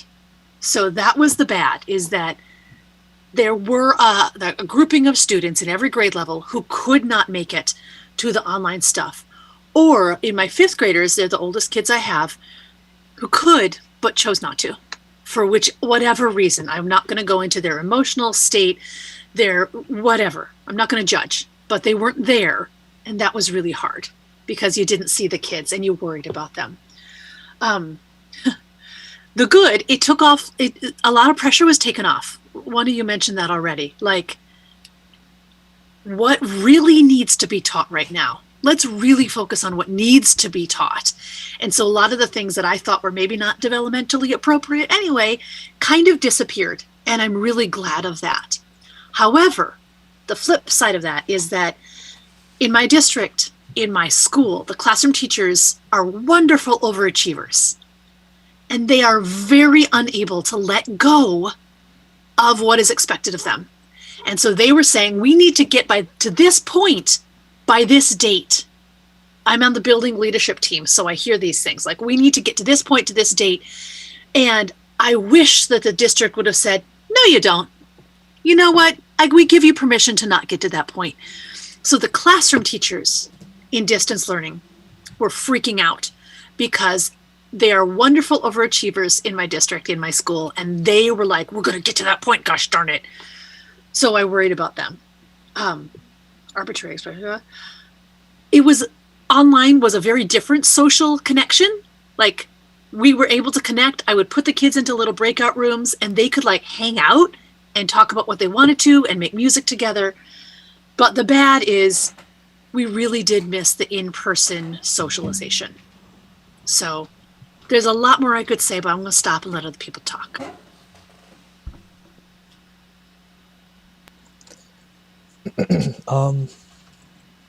Yeah, well, very well said. I feel like that hits on a lot of I know I experienced a lot of that too with distance learning. I sorely missed seeing my kids in person, and so two of the kids I work with are selectively nonverbal.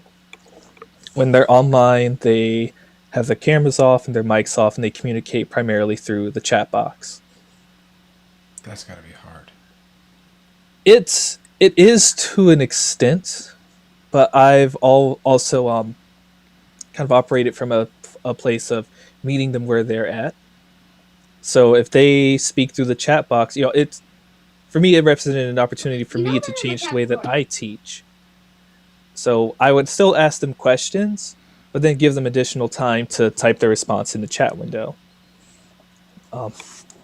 And it made things go a little bit slower, but I felt that in these times it was more important that they still feel like they're part of the classroom, and like I would wait for them to respond instead of saying, okay, while you're doing that, can somebody else speak on this? Because it's, again, I'm trying to simulate that the conversations here where you're speaking, we're gonna be respectful to your chosen method of communication. Otherwise, we're not going to speak over you while you're typing. That's just, that would be rude in the conversation. So when I think of good and bad, I think more of in terms of what are we doing differently? What's changed? How can we get creative with it? I was able to, because I worked from home, I was able to, on some days during art, I would pull up the game Drawful. And I could do that because I was working from home. I had my computer with me. We were all on our computers, and we could just do, like, it was basically our art project. And just finding innovative ways to leverage all the technology that we have available to us that we really haven't been making the best use of, I feel. But again, most of the focus was a return to normalcy, what we need to do, what we've always been doing. And that's just, it's completely ignorant of the fact that, well, we're in a pandemic, we're in this rough time where everyone's having issues. And I feel like instead of us trying to respond in a way that was more sensitive to the students' needs, it just went to, well, how can we return back to the status quo? Another thing that really irks me is how distance learning barely got. We had to throw it together in 3 weeks, less than 3 weeks. It didn't even get a year before it was deemed a failure. There was no opportunity, no fair opportunity for us to try to innovate, mold, or come together to brainstorm ways. We were given a PD day, or excuse me, an hour out of a PD day to try to meet together and, like, okay, so what are some things that we can do as a team to make our experience better? Oh, effectively, like, 1 hour. Effectively, yeah. Like, we have PD days where we have to go and attend this training. We have to go and attend that training. It's like, all right, so now you can go in with your teams, and there's no real way for us to all meet as teachers and say, okay, what's working for you? What's working for you? Some of us still don't even really know how to use Zoom to its really use Zoom or really computers in general. Like, we learn best from each other, though, don't we? Like, we learn best from teachers are amazing people. Mm-hmm. And that's the thing. Like, there was never any real period for us that was sanctioned, that was built into our development days for us to come together and exchange information, except for in individual teams. So what you have classrooms doing different things, and then there's no opportunity or no time for information to be shared back and forth, which we try to do on our own time or on an individual basis, but that's time that should be built into our personal development days that are meant for us to help develop techniques to serve our students. Yeah, how many of us have spent time on our own time prepping stuff for distance learning and stuff? Well, yeah. Don't even, Travante's like, don't even speak to me. And so it's just, when I think of just how distance learning has changed things, one, it's shown students that there's a different way and given them, further validation for, well, why do I need to be in the classroom? Why do I need to be here? Yes, Kate. Giving the. Yeah. Mm-hmm. Okay, I'll read it. Go ahead. Kate just wrote in the chat, it also gave the kids a chance to help teach the teacher. They know lots about technology for those of us who can humble ourselves enough to ask. That's allowing them power. So frequently, I would have something go wrong and the kids would talk me through it. Or they would have a buddy that something was going wrong on their device. And I would say, all right, who knows how to fix this for Travante? All right, who knows? Kate, you know? Great. Unmute, Kate. Please explain it because I have no idea. Yes. Yeah, they know so much and can help each other. If any of you none of you are teaching middle school or high school, right? I work okay. in middle school. Okay, York Middle School. I would just, at some point, I need to have a conversation with people who are with like middle school, high schoolers, because what a different world than elementary school.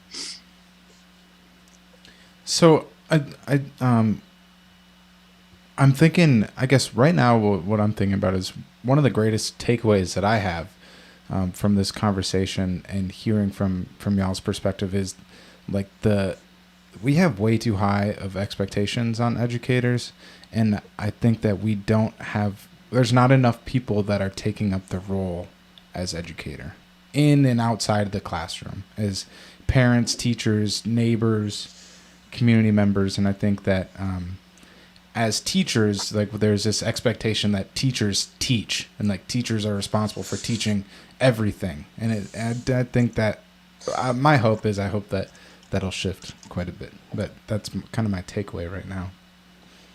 Are you trying to like roll us into a close? Is that what you're trying to do? Kind of. Yeah. So we never got to talk about representation in the way I wanted to. That's okay. So right now, what we'll do is one, if you have a comment that you feel you really want to get out before we close, or kind of like we described at the beginning, if there's a question that you want to pose to someone in particular, or just a general question you want to pose to everybody, feel free to take some time now. Yeah. So Molly, go ahead and start. I just want to make like one thing, and then we can just free for all talk it. And y'all just cut us off when you're like, okay, and thank you very much, because you get educators going, and we'll just go. Representation was touched on a couple different times in these conversations, and we all know, but I want to state it again pretty clearly, how representation matters so much.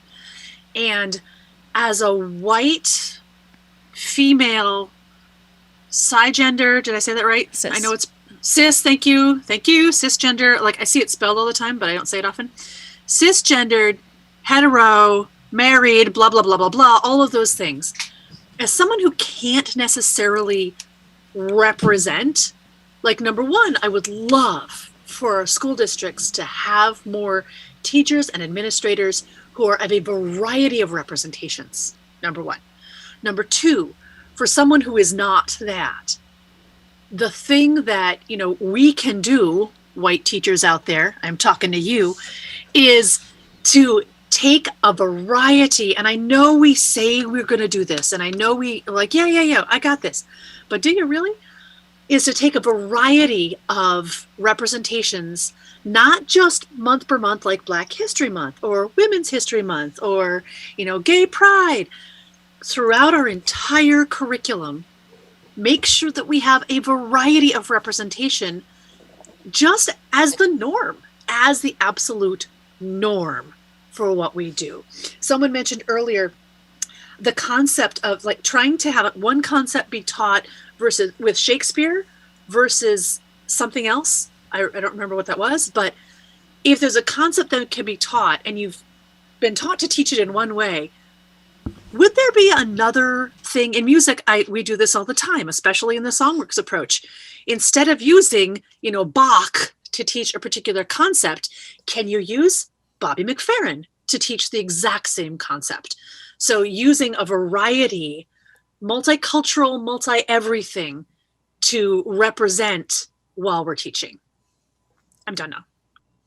I really want to say that if what you're teaching makes you remain comfortable, you're probably not teaching against the status quo.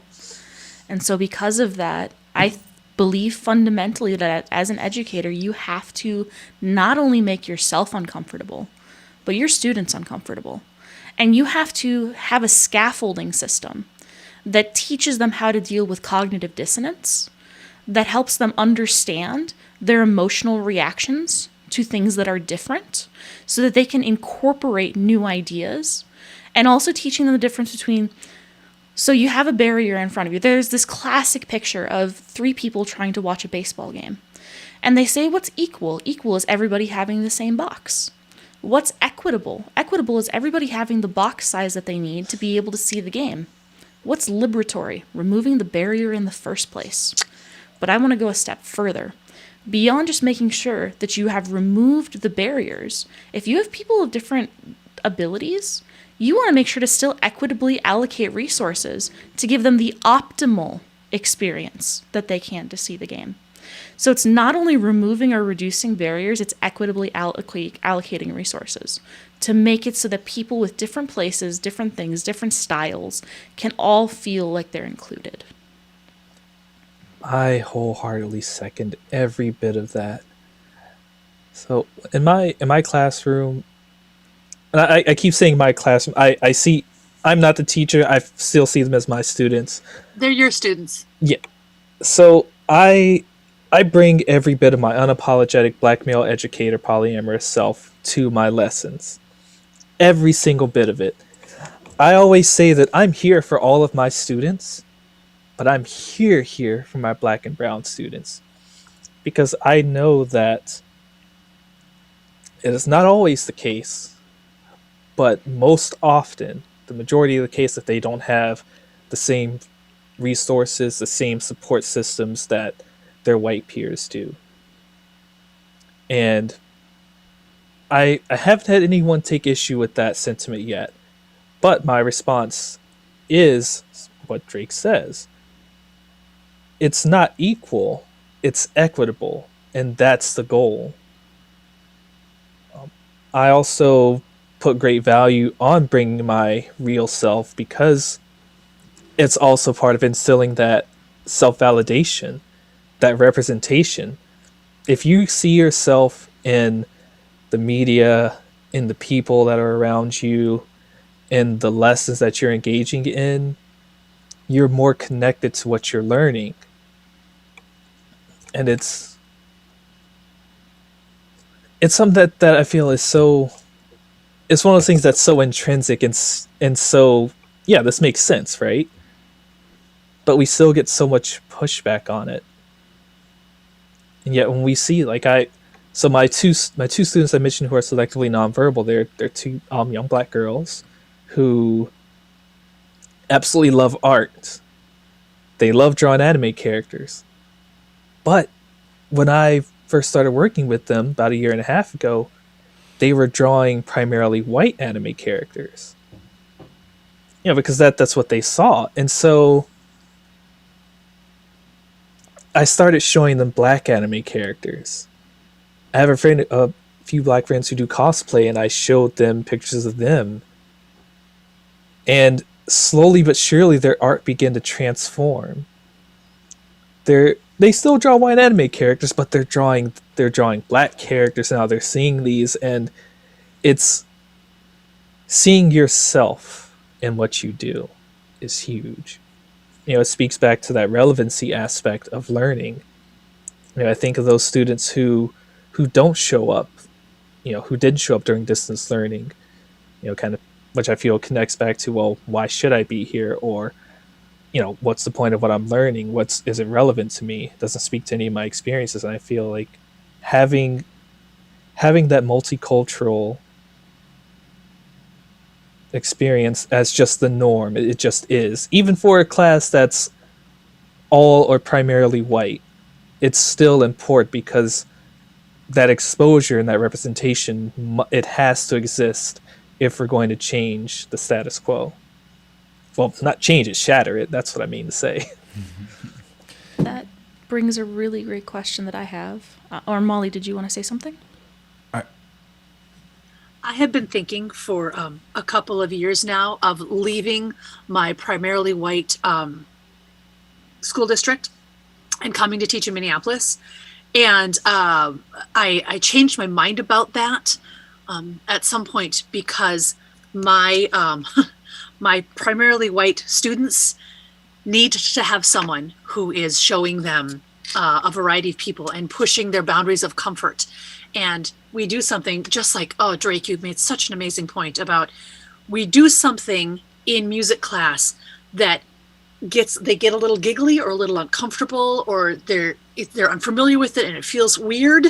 And we lean into that and we ask why and we talk about it. My students, my primarily white students, they need that. They need somebody who's going to push them that way. So I've chosen to stay where I am, even though I live here in South Minneapolis. Hey, and then I thought that was an important question posed to Trevante in the chat. If you wouldn't mind, I'll read it out loud, but if you wouldn't mind just saying your answer out loud, Trevante, that'd be, because I don't think the chat is being recorded, so it'd be good to get it on the recording. So, Trevante, Yeah. How can we encourage more educators with your perspective? And it says, as an aside, I know pay, support, and respect are huge issues.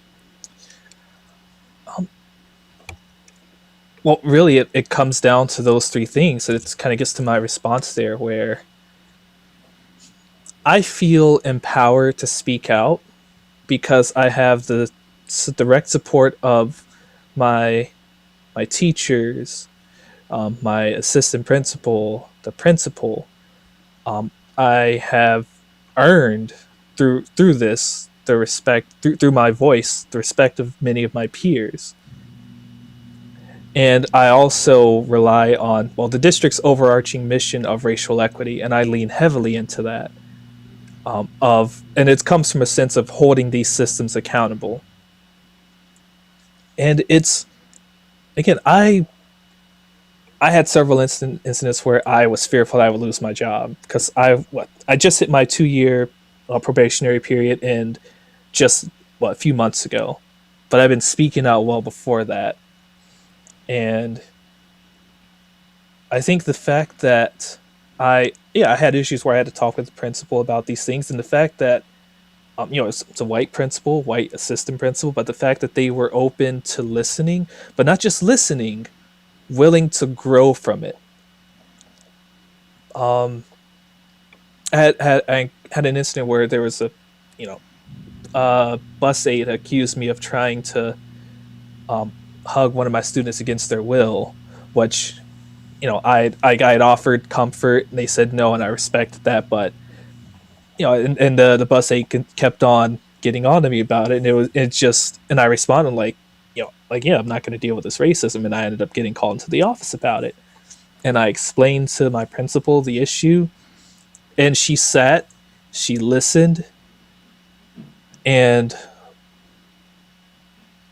with her growth mindset was able to say, yeah, no, I can see how that was a very racist incident, that's fine. And encountering those situations and being supported by, if not by the district administration as a whole, but just by the people in my building, that's where it starts. And I feel like it's also that type of letting teachers know that they are empowered, because they will in turn empower other teachers and their students. Because again, a lot of socialization happens in the classroom and in the school buildings. Kids are going to learn not only how to socialize with other kids, but also with adults. And I feel like it's important for us to humanize ourselves to them, which means being our truest selves. And we can't do that if we aren't being supported by the institutions we work for. So it's one of those things that I feel that you have to have the support of the people and the institutions you work with. If not the institutions you work with, then the people that you work with, because then you can push to change the institution that you work within. And then from there, just kind of keep on making a change from the inward outward. Mm-hmm. Drake, do you have any interest in expanding a little bit on your most recent experience? Actually, yes, that leads into a question that I have. I do know that Kirby might be able to speak to this, but I know that everybody could. I feel I had a situation that just occurred. So actually, unlike Molly, I'm changing school districts. I'm radically reimagining my reality. I am an out and proud non-binary teacher. I introduce myself as such because my students do not understand the concept, and if I want to be referred correctly, I have a little spiel that I say. Hello, my name is Drake Burke. My pronouns are they, them, theirs. I'm non-binary. What that means is that if you're going to refer to me, instead of going that's what she said or that's what he said, it's that's what they said. And then for my name, you can refer to me in one of two ways. The first one is Mix Burke, MX. And with that, instead of Mr. or Miss, non-binary people tend to use MX, so Mix Burke, or you can call me Professor Purple, because while I was in China, I had purple hair, and my students all called me Professor Purple.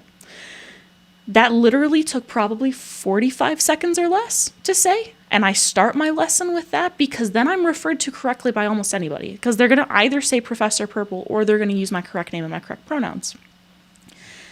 I got a call from my HR. Apparently my district, and I'm not going to say which one, has been getting a lot of phone calls from parents thinking that I am shoving my sexuality, this is what the HR person said, my sexuality to the students. And they said, why don't you introduce yourself a different way? The person from HR literally said, I don't announce my sexuality and that I have 2 kids when I go into the class. And I'm like, oh, well, you're an MR. I didn't say this. I'm like, you're an MRS, correct? So you are announcing with the coding in our society that you are married. And if you are of a certain age, you likely have children because these are the defaults in our society. I have to explain these things because I'm not the default. And if you think kids aren't going to interact with people like me, I have 2 things to say. One, when you go and get your license for your first time, or any time now, you can see the non-binary next that you can choose on your license. The second thing is, I have students every single day who come up to me and thank me because they see someone who's like them, which is why representation is so important. I have a picture by my laptop where a student, what they could do is they drew me a picture of all of my favorite colors in like a rock. Like that was what they could do, but they were so happy with that. And I've decided that with the blowback, if my HR is not going to support me and instead is going to view me as a problem to be removed, I'm changing districts. And so I actually reached out and I've now applied to multiple different districts that I might be able to work in that are queer friendly. Actually, Trevante and Kirby recommended several of them. And so thank you for that. So the question that I have for you folks is there is a degree at which if you don't have the support of your district, how can you organize to try to make some change in a way that still feels safe for you? And if that can't be done, how can we continue to build up an anti-oppressive movement so that at least in the future, because what I'm doing now is going to be standard in the future.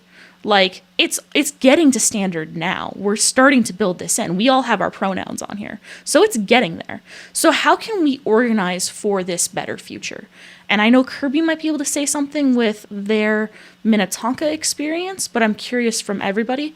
And this, with our timing, this might be our last question. So I think so. I mean, we can put it to a vote if we want to also. But. Yeah, that works well. So what do you folks think? So terrible what happened, right? Blatant discrimination against you, Drake. And so I'm sorry that you're having to like go through this huge process. In terms of organizing, I actually wrote down like notes. Abolition, right? Like, because that's what we're talking about, what we're trying to do when we talk about revolution. We're trying to abolish the education system as we know it. Abolition starts in underground communication, right? Because it's considered dangerous and strange and also counterproductive to the current system. So when you're organizing, no matter what your role is in the school district, whether you're a parent or student, I would first try to organize in channels that your school district does not have access to. So that means social media. That means if you have a coworker, don't email them with your school email them outside. And the reason why I say that is because in the district I like operated and I work in, that's what teachers wanted, right? They wanted to go into these off channels so that way they could be honest and talk to them and like forces them not to to do anything that is a conflict of interest, right? So my first step in terms of organizing is finding coworkers who have similar values as you, similar ideals, and start organizing outside of school in your personal time. And then once you have a little bit of a group going, say like 5 to 6 individuals, that's when you can start creating more formal groups within your school district, right? So like creating like an equity team, like making proposals. And from there, that's when you start releasing recommendations that incorporate equity in your daily practice. So for example, like at meetings, there is a DEI consulting group called, I'm blanking on the name, but there are DEI consulting groups here in Mankato that specifically have like card decks that will be, that are custom made for your organization that pose simple questions. Like, what are your thoughts on gender? What are this? So they're thought provoking. If you can incorporate that professional development in your meetings at your school, right? Like whether they're a monthly staff meeting or weekly staff meeting or whatever, have one of those questions. Talk about that for 10 minutes. So that way you're starting to incorporate those type of critical thinking skills. And so that way it becomes normalized. The reason why you want to normalize that is because then once you start bringing issues forward about potential changes, people are going to be more willing to listen to you. And they're also going to be willing to engage in dialogue with you. When you were organizing, understand and recognize what tools are available to you and also what organizations are already doing work. So for example, a tool that I find very useful is the Minnesota report card, because school districts actually can be very manipulative with grades, and they can be very manipulative with graduation rates. They can graduate kids who are actually failing courses. And that sometimes happens when you have very wealthy parents who make it a point to tell their school, you have to pass my child, right? The Minnesota report card is also very valuable because it breaks down statistics and desegregates data. So that way it actually will blatantly show you what racial disparities exist, right? And I understand that we all are very aware now that Minnesota has high disparities, but a lot of times schools will try to market with their averages and they will hide the disparities, or they try to hide disparities by doing white versus non-white. And as a result, you will have specific racial populations that will get left behind because they are being hidden in the data. There's actually, the Minnesota Department of Education actually has a person who, their job, and they will do this for you for free. The Minnesota Student Survey is a survey that tracks like basically the culture of a school and that students feel safe. And they track like experiences like bullying, bias related incidences. And there is a person who will desegregate the data for you however you would like if you simply reach out to them and email them. Like literally, so look up the Minnesota Student Survey. I'm blanking on her name. But go, like, she will do it for you. And then you have real data from your district that the district cannot argue with because it was collected by the state. Another side point, don't trust district's own data because they are manipulative. When I say know your tools, so that's a tool example. When I say know your resources, there are a lot of campaigns that are already happening in Minnesota. Some ones I would like to touch on are first, Understand Native Minnesota. That is a campaign that is working to decolonize curriculum, and it's being led by Indigenous communities here in the state. And actually, I recently learned that there's more of a preference for American Indian. So American Indian, Indigenous, and Native leaders are working towards that campaign, and you can actually get on their emailing list. And one email will have 20 resources of what you can do to support them, what to decolonize your curriculum, and all of that. Another campaign right now is the Page Amendment, which is more a political law where if you agree, it's basically it's in the House of Representatives right now, and they're trying to make quality education a civil right. So that's something to know that's super huge. If you get on that mailing list, then not only are you connecting with people who are supporting it, but also agencies and organizations who are supporting it, which is huge because they have money, and that money can be useful when you are trying to do school boards, right? And when I say school boards, I mean school board elections, like when you're trying to change the individuals on school boards. Lastly, I would reach out to the organization, the Minnesota Educational Equity Partnership, because they are a great firsthand resource that has partnerships with different agencies throughout the state. And that's a more formal partnership where you have organizations like Black Men Teach, where their purpose is to encourage and support Black educators, specifically male Black educators, in the state of Minnesota. So just to recap what I said, organize in informal channels, use social media. There are a ton of Facebook groups I'm a part of in Minnesota that support educational equity. Find your allies in your district who are willing to be co-conspirators, formally create a group, and then start pushing for measurable and achievable goals. And also, don't be afraid to work with students and don't be afraid to work with parents. Second, find more formal campaigns that have already been started that can support you and offer you resources and guides. And also find more formal agencies. And again, know your tools. And then the last thing I will say is that you are not going to be able to fix it all on your own. But if you can create and start to normalize equity, that is going to be important.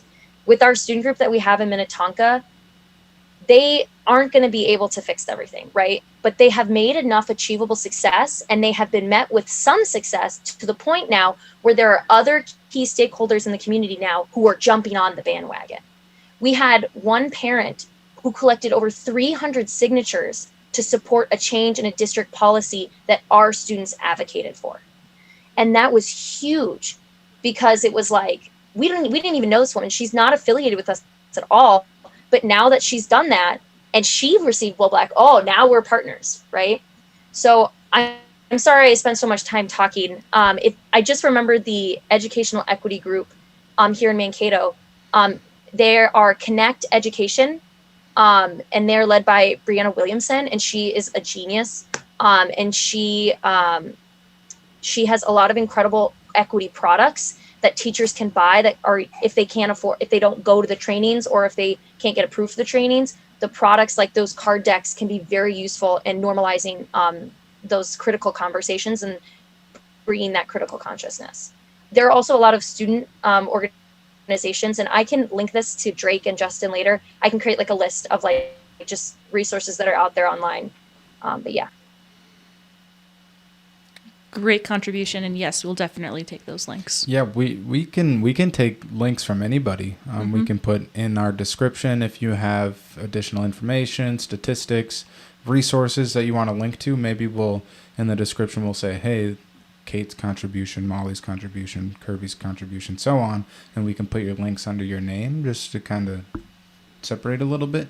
Other than that, I feel really good about this conversation, and I'm excited to be a part of it. One, not being an educator myself, I feel like I gained a lot here where I may not have gotten elsewhere. So I just really appreciate everyone's contribution to this conversation, and I hope that we can really take something from this of value and have some actionable steps going forward.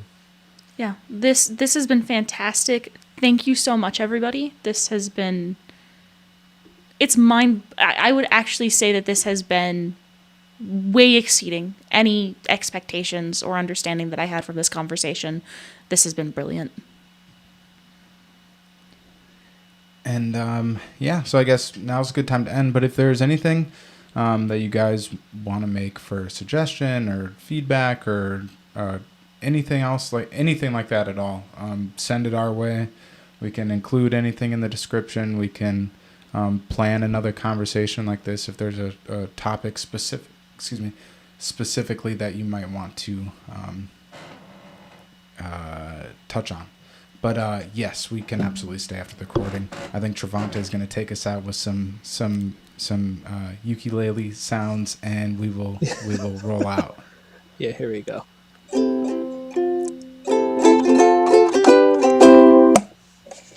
Thank you. Thank you, everybody.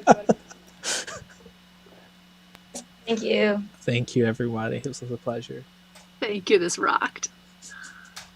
Sweet. Recording's done. Okay, the recording's over.